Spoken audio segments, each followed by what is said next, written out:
What's up everyone, Thralls Metal here once again. I'm Necrotic, and I have yet another collection update for you. Pretty much a lot of stuff that I ordered a while ago seemed to arrive all at once. Maybe due to the weather, maybe just due to the mail being slow, may have been COVID, kind of fucks up everything, but yeah, a lot of the stuff arrived at once. So yeah, I had plenty more to listen to, and hit up some different distros on this one. I went to Rotted Life, got some stuff, went to Redefining Darkness, got some stuff, and even hit up a record store I hadn't been to in a while and found some really cool gems. So enough yammering, let's get right down to it. Druid Lord, Grotesque Offerings.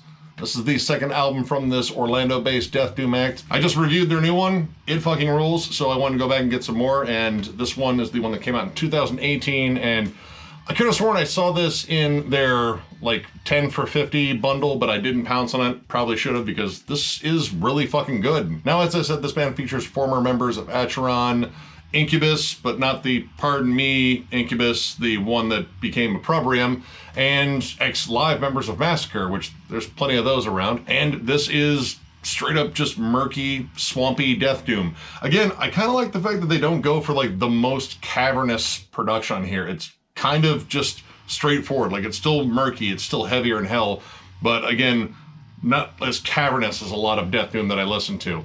The vocals on here, absolutely awesome. They sound fucking steeped in evil. There's a nice gurgle to them, and riffs and melodies. These guys are great at just throwing in really cool solos, really oppressive but catchy melodies. There's a lot of stuff on here that reminds me of early Hooded Menace, especially like Never Cross the Dead era Hooded Menace, which is one of my favorites. Then again, I don't think they really have a bad album. It even gets like Funeral Doom slow, the track Night Gallery especially, which I love that show. I kind of grew up on that watching, I think it was on Nick at Night when I was a kid. Anyway, love the show, love the song. It's slow, it's dreary, and I think there's some synths on here. The song The Evil That Haunts This Ground sounds like it has synths. It could be a guitar effect, but it's very effective. It's very dreary. It just sounds haunted. I mean, that seems like that's pretty much what they were going for there. But those synths or guitar effects actually contribute to the atmosphere in here, which is just very horror-drenched, especially the song Creature Feature, which, I mean, that seems pretty straightforward horror right there. There's like burbling and gurgling and bubbling in there. It's just effective. It just kind of adds to the overall creepy feel of this album. Awesome stuff. I don't know if I like the new one more than this one, but I know I like both. And if you have not checked out Druid Lord yet, and you love Death Doom, oh my god, check this band out. They're really fucking good. Check it out.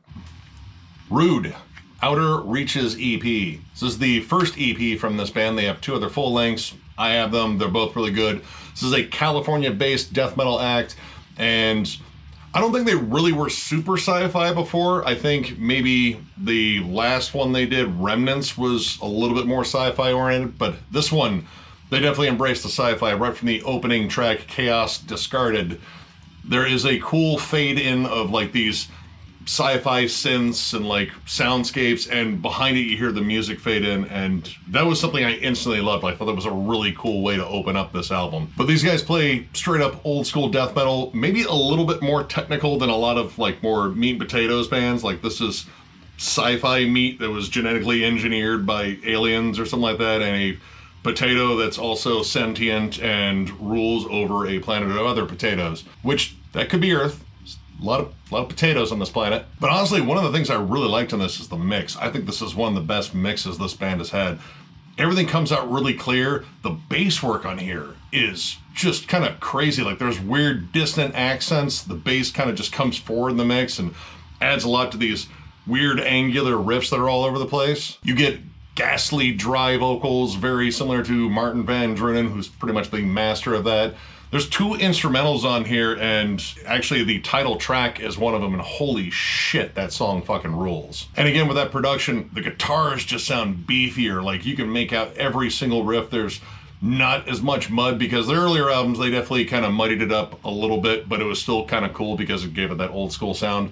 This still has that old school sound, but it's cleaned up just enough to get a little bit more clarity in it, and the effects are fucking fantastic. Now, this came out last year, and I'll be honest, this could have been a year-end EP for me if I had actually jammed it back then, but I jammed it in the year 2022, and, well, I mean, just throw it in as an honorable mention because this is just flat out awesome. I like all their stuff, but I really enjoy the direction they're going on here. I think this is just fucking awesome from start to finish. And if you love old school death metal, but you also like it maybe a little bit more technical, like Gorguts, Erosion of Sanity, like that sort of thing with a big thrashy bite here and there, this right here, absolutely fantastic listen. Definitely check it out.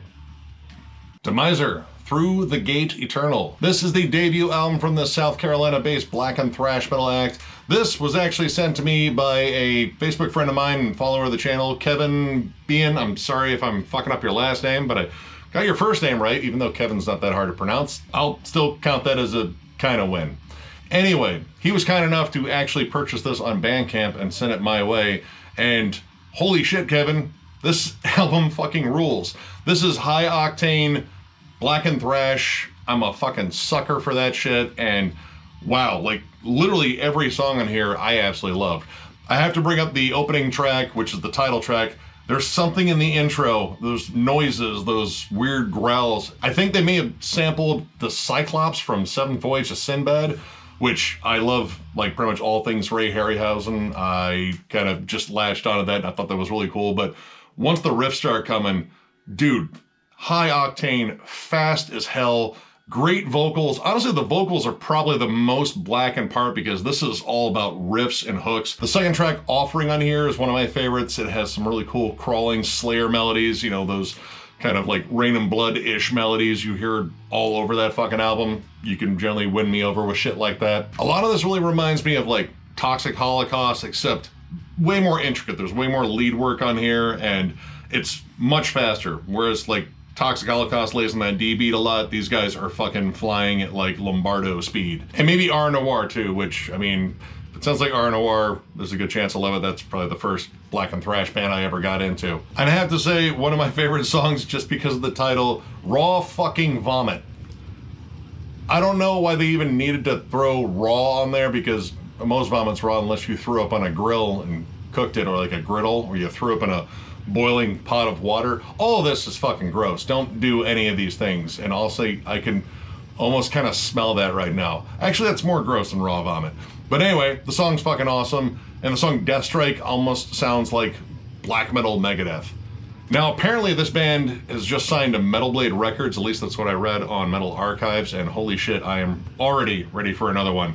And maybe some better packaging, like this is, like I feel, I don't know, like this is kind of tough to hold on to. I don't want the CD to come flying out, but the album, absolutely amazing. Check this band out. Kevin, thank you again. This was a fucking hell of a cool gift. I have jammed the shit out of this, and yeah, I'm gonna keep doing that. So check this out. Thank you, Kevin. Armored Saint, Delirious, Nomad. This is their second album, came out in 1986. This is once again a reissue on Rock Candy, the collector's edition, remastered and reloaded.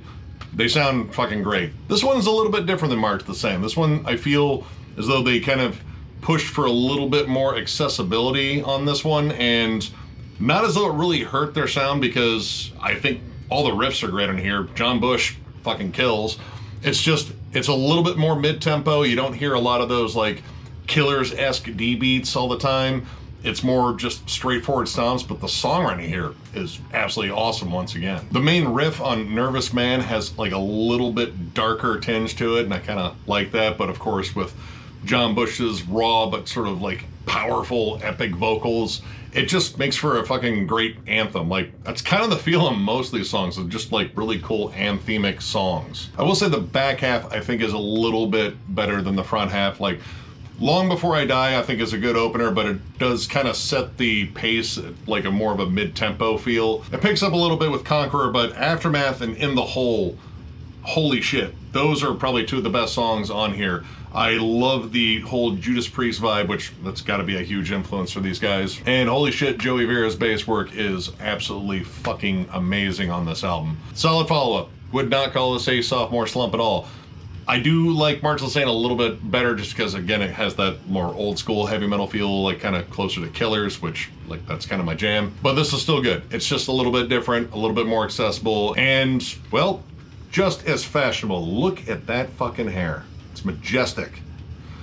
And I gotta say, the guy on the cover, it looks like one of Maynard James Keenan's get-ups, you know, for Tool shows or fucking Pussifer shows or maybe in Perfect Circle shows. I don't know what the hell he wears these days. Those tickets are too goddamn expensive now. But anyway, if you've never checked out this band, this wouldn't be a bad place to start. I recommend the first one too, but I'm still gonna go through and get all their shit because I'm really enjoying what I'm hearing so far. So check it out. Cyanide Unhumanized EP.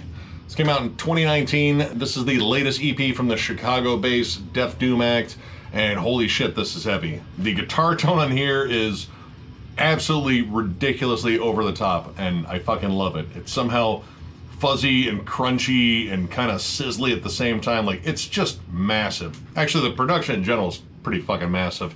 The drums sound fucking huge on here, and if you love like slow doomy fucking grooves and fucking D beats, this whole EP should satisfy that. When you get to the breakdown in the opening track, Serpent's Wake, that bend in that riff just reminds me instantly of Procreation of the Wicked.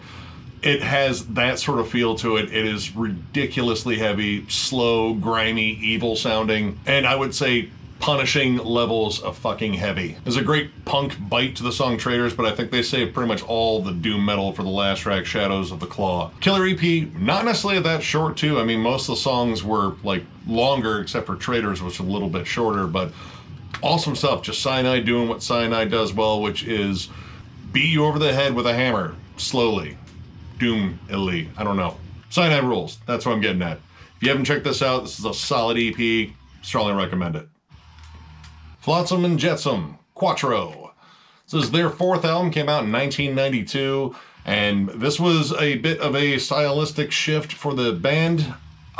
This was one I had always kind of just wanted to check out because I've heard either people really like it and thought it was a really cool shift for the band, or people hated it because it didn't sound like the first two. And it's kind of a mixed bag for me too. Definitely, again, a big stylistic shift. I think this was really fully embraced all things 90s, both in production and sound, and just sort of ditched almost everything 80s about it. Less solos. There are not many solos on this for a band that literally just shredded your face off not too many albums ago. And since this was post Metallica's Black album, a lot more groove, a lot more attempts at accessibility, a lot more, I don't know, like there's like an alternative feel to it sometimes. Eric's vocals on here are great. That dude's a solid fucking singer, but he sounds kind of out of place on here, and he's trying to find the whole groove and, you know, feel for this newer sound. But then again, you kind of listen to the entire album and it feels like the whole band is just really looking for this new direction. And while it has some moments that are really cool, there's some solid riffs on here. Like, I really like Are You Willing? I think that's a really solid song. And Swatting at Flies isn't bad either, but there's just something about this album that, like, nothing really gels together that well. And it sucks because these guys are very talented.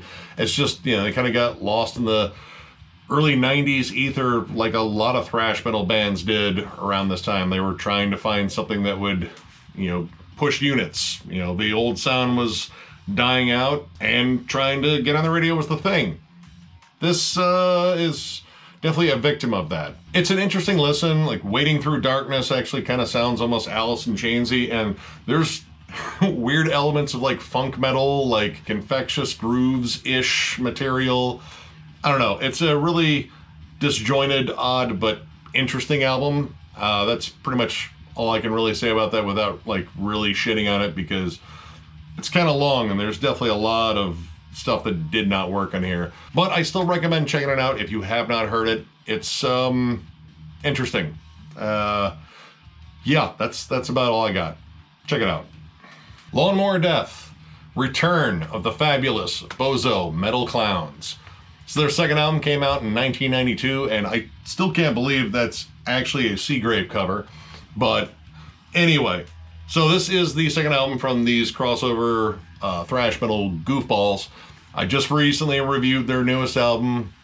Was not the biggest fan, though it does have its moments. But I do want to check out more of their stuff. I couldn't find Oh Crikey, which eventually, if I see it, I'm going to buy it. I don't know if I'm going to like hunt it down online, but if I see it on a shelf, I might pick it up. And that is partially due to this one being better than the new one. It's still weird. It's still just fucking silly. It's flat out fucking silly. I mean, of course, the opening track has to open up with clown music. It goes on too fucking long before you actually get to the bulk of the song. But, I mean, there's a lot of fun songs in here. It's goofy. There's a lot of genre hopping. Like, you get, of course, flat out thrash metal, because they're a thrash metal band. But there's, like, death metal moments. There's, like, a little bit of grindcore here and there. There's strange, like, country-ish or blues-ish moments. All of it done pretty much with super short songs, but they're kind of fun. I don't know, like this one, it feels a little bit more fun. It doesn't feel as dated because this actually came out in 1992 versus 2022. So the goofy genre hopping and the, well, parodies, because there's like rap rock kind of goofiness and lots of weird vocal styles. I think it's all one dude that's doing the vocals, but man, he's got a lot of different approaches, especially Paranoid Polaroid. He's just doing some really weird shit there. But really weird shit is kind of the thing.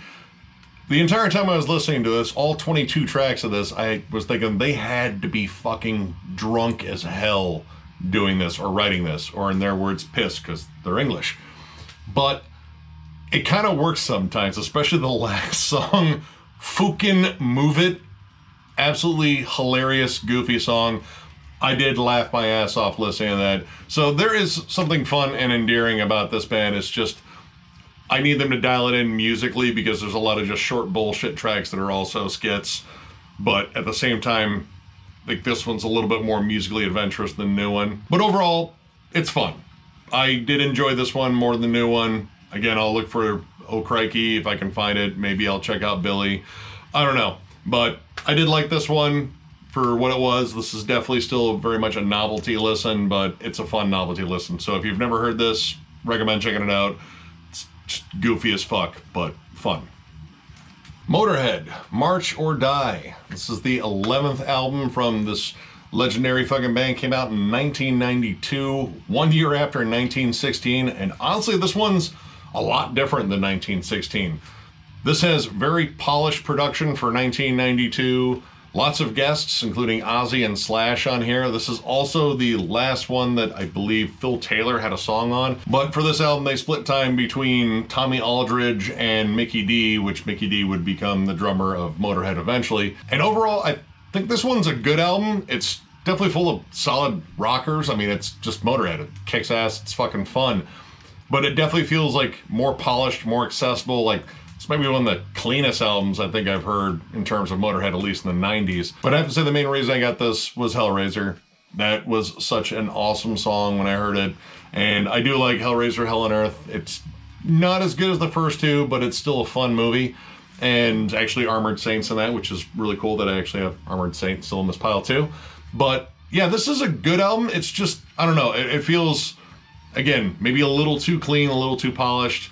The song he does with Ozzy, which is I Ain't No Nice Guy, great fucking song. I love that. And Bad Religion. Bad Religion's an absolute killer one. I don't think having the second track be a cover of Cat Scratch Fever is necessarily the right place for that. Like, you shouldn't have a cover that early in the album, but it's there. It's a good cover. It's just, I don't know, kind of weird.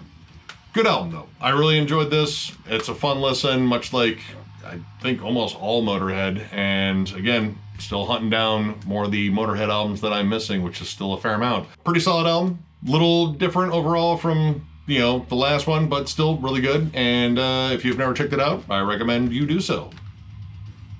Vomiting Corpses. Coma. The Spheres of Innocence. This is the 2014 reissue of their 1995 album, and this also includes their 1992 demo, Cold Blood. This was a German-based death metal act, and this is their only release. So what I'm about to say is going to be kind of minimal because this kind of goes in that file of, hey, we could do a whole retro review for this because it's pretty interesting. This is straight up old school death metal. I have some questions about the band name. Is that like a corpse that vomits, or is that like you just barfed up an entire dead body? Hopefully not all at once, because I think you'd die. I don't know. Seems like it could be either. But this is just straight up old school death metal, some brutal death metal elements on here. Pretty decent writing. I'm not the biggest fan of the production on here, but Again, I want to kind of keep this one short because I would rather do like an in-depth one, because this is actually attached to some other bands in terms of German death metal that I really liked, at least one in particular, but they were also kind of obscure too. And well, that band might actually be retro material as well too. But if you're a fan of old school death metal, I recommend checking it out. Lots of riffs, lots of just 90s death metal stuff. Again, I'm not going to go too far into it, but I will say definitely check it out. Wrathchild America 3D. This is the second album from this Baltimore-based speed metal slash thrash metal slash a whole bunch of shit on this album at least. Came out in 1991, and this is yet another one that I'm going to keep it brief because since Wrathchild America only had 2 albums, that's definitely retro review material. And I really want to go into this band as soon as I actually get their debut album, Climbing the Walls, which I hear is not quite as good as this, but this is a wild listen.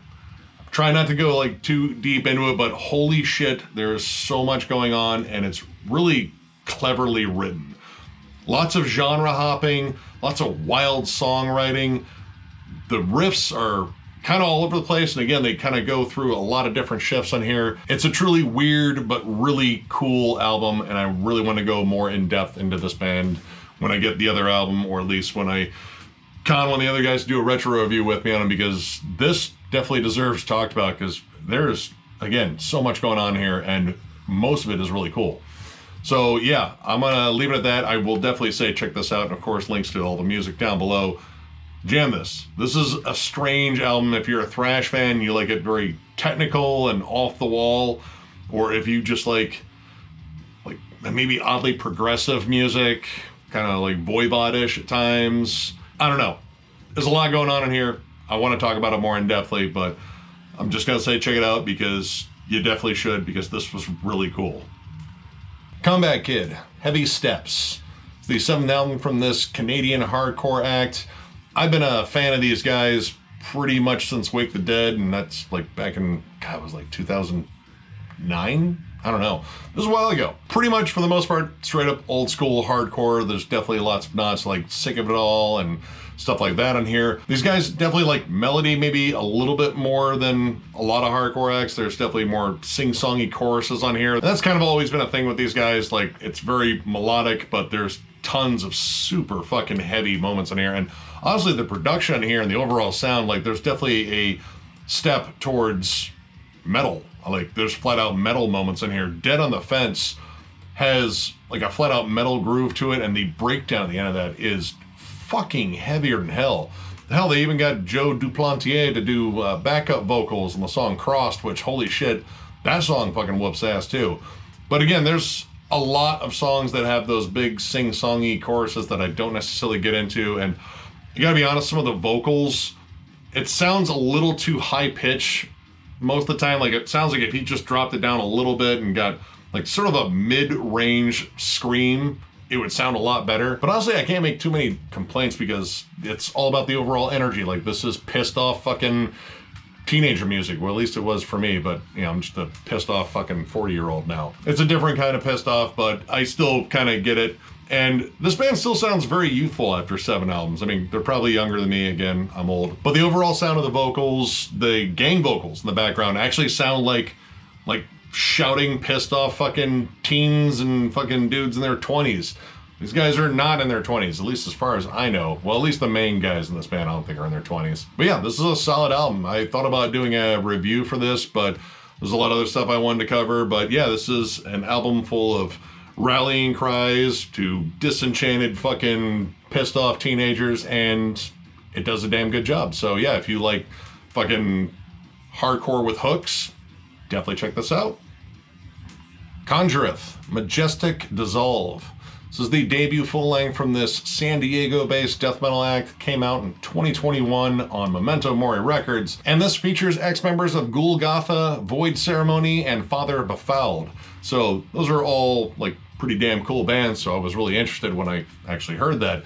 And this is just some flat-out disgusting high energy fucking death metal. I was definitely expecting something more cavernous and dingy, much like the bands that these guys were in, but this is very fast, kind of thrashy in spots in terms of their style of death metal, but fiercely old school. Like, this definitely has that 90s sound. Very raw fucking vocals on here. Lots of riffs. Kind of blackened in some spots. There's definitely that sort of like creepy atmosphere that comes out, especially in the tremolo harmonies, which the tremolo harmonies in here are really fucking good. It kind of sounds like a combination of like Ascended Dead, Perdition Temple, and like Consuming Impulse era Pestilence. Like, it's very thrashy at times. Really, there's not many breaks in here. I don't think it really slows down until the last track, The Unworshipped, and even then, it still picks up the pace a little bit. But this album just likes to go fast. Like, you know, Altars of Madness, high speed fucking aggression at all times. And high speed fucking Satan, of course, because this does sound fucking evil as fuck. I did really enjoy this, but it does get kind of samey. Like, there's a similar pace to almost every song. There's very little in the way of deviation from that breakneck speed and all the apocalyptic riffing. But it is really fucking good, and I still did really enjoy this. It's just, you know, I needed the pace broken up, maybe like move around some tracks a little bit. But overall, solid album. Definitely check this out. It's fast, it's evil, and if you like that, definitely check this out. Hellstrike. This is their self-titled debut EP. This band is from Seattle and Portland, Oregon, and this is death metal, I think. Now, while this band features members of Decrepacy, Bloodsoaked, and Ascended Dead, I did have that written down. That is weird.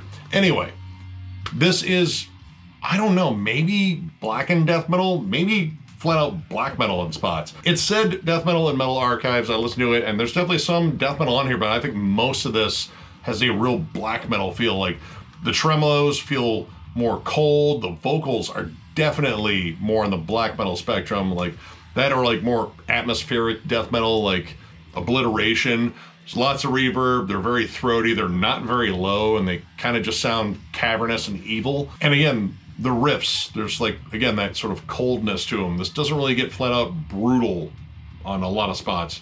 It does get doomy in the second track, Chains of Frost, which again, there's the cold thing. That seems more black metal, but that actually has like some slowed down doomy heaviness to it, which again, it wasn't necessarily like death metal heavy, it was just kind of doomy. Honestly, there's a lot on here that reminds me of Immortal, except maybe like a more death metal version of Immortal. It just has their kind of flair for like dark melodies, especially Transylvanian Funeral. Oh my god, the tremolo melodies on that, and harmonies too. Absolutely gorgeous on there. But regardless of what this is, I really enjoyed it. This whole EP was really good, especially the track Re-Abortion, which for me pretty much just echoes the old saying, if at first you don't succeed, try again. I'm sure they thought about putting that in parentheses next to the title Re-Aborted, but they just didn't have room on here. Either way, this is a cool fucking EP. I strongly recommend checking this out. Again, might be a little bit more black metal, maybe Metal Archives fucked up and just like, let's call it death metal. But I don't know, I feel like this is more black metal or blackened death metal. It's different, it's really good, and I really enjoyed it, and definitely check it out. Night Hag, Phantasmal Scourge. This is their debut full-length album, came out on Rotted Life Records. This is a nasty death doom project from Virginia Beach. I actually reviewed their split with Cryptic Brood forever ago. Actually, Rotted Life got a hold of us on that one, which was pretty cool, to say, hey, would you like to check out this split with these two death doom bands? Like, fuck yeah, I love death doom. And I really enjoyed Night Hag's side of it. So naturally, when I saw they had a full length, I had to check it out, and this is some nasty death doom. The production on here, well, I think the guitars might be just a little thin. The tone is really good. It's crackly, it's sludgy, it's disgusting, and the riffs are just oppressive as hell. Like, these guys get funeral doom slow, especially the title track on here. Ugh. But they know how to pick it up too. Like, there's definitely some up-tempo moments, give them peaks and valleys in the songs. It's not just all funeral doom paced, and definitely get some like Morbid Angel, old school death metal, especially Witching Hour Violation. Holy shit, that song whoops ass. And there's definitely an element of fun to this. First off, after the first track, slowly festering in rigor mortis, it ends with a burp, but it's a burp with like reverb and fucking like extra distortion on it. It's awesome. You can tell it wasn't just a or anything like that. He belched in the microphone after they were done recording it, and it was a solid belch, and it was awesome. And they also throw in some fun covers of Ghost House by Mortician and Embalmed Yet I Breathe by Necrophagia. This is really, really fucking good. I love the songwriting here. There's really cool atmosphere. The vocals do so much for the atmosphere too. There's gurgles, there's growls, there's also 2 vocalists, so you get competing highs and lows. Hell, there's even like whispers on here, and that makes some of these moments extra fucking unsettling. And I also have to compliment the album art. I really dig this, and honestly the first thing I thought of was that creepy fucking witch in Pumpkinhead, which she's almost as creepy looking as the fucking demon itself. But the demon does ultimately win in creepiness. But yeah, I just kind of like the whole vibe of this album. This is a really solid Death Doom album, which, yeah, with this and Druid Lord, Death Doom's sounding really good this year so far. But yeah, again, if you've never checked this out, which this is a brand new fucking band essentially, definitely check this band out. Holy shit, album rules. Descent, Order of Chaos. This came out this year on Redefining Darkness. This is the second album from this Australian death metal, maybe hardcore, black metal act. It's really kind of a mix, and it's fucking heavier than hell. And oh my god, they love HM2. So do I. I am still the giant HM2 slut that everyone probably knows I am. And oh my god, this album is just a full frontal assault of just hardcore grooves, blast beats, riffs a fucking minute, 1-word fucking song titles. Like, they don't have time to bother you with a sentence or even 2 words. I flat out love the production here. The drums especially, that snare just sounds fucking massive. The HM2 tone is just kind of sizzly and extra crunchy, and it's cool to hear all those elements like come together. Like, you definitely get like that flat out Dismember and Tomb death metal style, but big hardcore grooves that are kind of similar to Nails, and black metal occasionally. Like I said, Filth. There's black metal tremolos in there. There's higher screams, which the vocals alternate between high screams and growls, and it all comes together in this just vicious album. This album is relentless and fucking ferocious as hell. This is the musical equivalent of a dingo shaking a baby in its teeth. I don't know if that actually goes on in Australia, but that's what I've heard. I only have the Mad Max movies and Crocodile Dundee to go by, and seems kind of accurate. I mean, you guys still have like motorcycle gangs that chase down people for gasoline, right? I know your wildlife's fucking terrifying. Like, I'm sure there's a fucking snake out there that just looks at you and just drop fucking dead right there. And fuck swimming in the ocean there. Anyway, I'm terrified of Australia. But I like the fact that their music is just as ferocious as their wildlife. And this is yet another one. I just instantly latched on this as soon as I heard it. Like, this thing is just a massive album that is so goddamn aggressive, and I love it for that. So yeah, if you have not checked out Descent and you love HM2 and just hardcore and violence, if you love musical violence, this is awesome. I'm gonna be jamming the shit out of this probably a lot. So yeah, check it out. And finally, we have Eternal Evil. The Warrior's Awakening brings the unholy slaughter. This is the debut full-length from this Swedish black and thrash metal act. Again, black and thrash, I love that shit. And pretty much from one song, I knew I was gonna like this. This is high-paced, kind of raw, gritty, black and thrash. These guys pretty much have one gear, and it is fast. Like, this is a high-octane album from start to finish. Rarely takes a break to kind of groove it up, but it does every now and then, but that's not the main thing on here. The main thing on here is pretty much taking Hell Awaits and playing it even faster and adding black metal riffs to it. Like, that is the general feel in it, and of course I love that because I love all those things. It has a nice raw sound.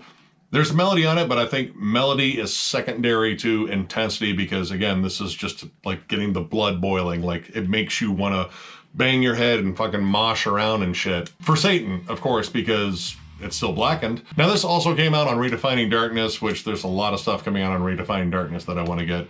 My only complaint on this is, again, it kind of gets a little too one gear, but it's a fun gear. I enjoyed the high energy nature of this pretty much throughout. It's just a fun fucking listen. I love the cheesy logo dripping with blood, or, you know, that looks like the 70s blood, like where everything was bright red and they look like they just shot paint out of their neck. The choruses are essentially just them shouting the song title, but again, this kind of has like this old school sort of retro nostalgic feel that I love. Like, this definitely worships a lot of 80s stuff, and I love 80s stuff. Solid album. I recommend checking this out. This is a fun satanic party with keg stands and virgin sacrifices. Riff a minute fun. Definitely check it out. It's a damn good time. All right, that concludes the 97th collection update. Getting close to the 100 mark. That's kind of cool. Definitely a lot of stuff coming out this month that I want to go over. I know we're trying to work on getting the Carcass thing together. We should be getting close to the end of that one. And also working on getting some more retro reviews out there, because again, there's still more stuff I want to talk to. I mean, hell, in this collection update, I added to that list. So yeah, we definitely want to get some more of those. But a lot of stuff coming, and I'm pretty damn excited about it. And well, get to this part here. If you like this video, give it a thumbs up. And if you are new to the channel, subscribe, because we do stuff like this all the time. We're also on Patreon. If you would like to help us out, there will be a link down below. And as for those shirts, well, there'll be an announcement coming really soon, because, well, we're going to get them here really, really soon, and we cannot wait to show them off. And of course, with that, we're going to do some kind of giveaway. I'm still trying to figure out what all we're going to give away, because honestly, I haven't like rebought some shit. So, you know, I don't have like extras to throw out for a giveaway, but we'll come up with something cool, because again, 10,000 subscribers. Holy shit, this is crazy. Thank you. Thank you all once again. I know this is the big awkward thanks part, and I do this all the fucking time, but I mean it. You guys fucking rule. And, you know, the feedback we constantly get is one of the main reasons why I love doing this, because I feel like we've really touched your lives in some way, hopefully not inappropriately, or, you know, maybe inappropriately if you're into that. I don't know. You're all very different. We don't know what your kinks are. We know what our kinks are. They're probably weird. But regardless, I just want to say thank you again. You all fucking rule, and we will catch you later.